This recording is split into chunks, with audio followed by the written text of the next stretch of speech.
Hi, my name is Kellen. I'm a professional pest control operator for both Bengal products and Bengal Pro exterminators. Today we're going to walk you through how to do DIY pest control using Bengal products. Right here we have Bengal Full Season Flea Killer Plus. Besides roaches, fleas are one of the hardest insects to get rid of, but this product makes it possible.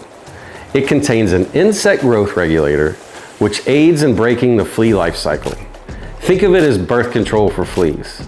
It's a 3-stage flea killer, meaning it kills fleas, their eggs, and larvae for up to 7 months. But it doesn't stop there. It's a great defense against ticks too. If you are fighting a flea or tick infestation, one of the first steps is to consult your veterinarian to choose the correct flea treatment for your pets.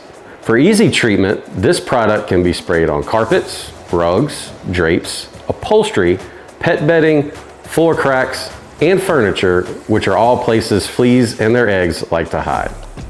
Shake the canister well and hold it face down or in an upright position, and use a uniform sweeping motion to treat the area and surfaces.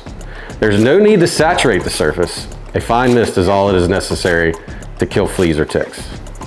After the first treatment, if you are still seeing insect activity, apply once a week until the problem is gone. There you have it. Now you know how to do some DIY pest control with Bengal products.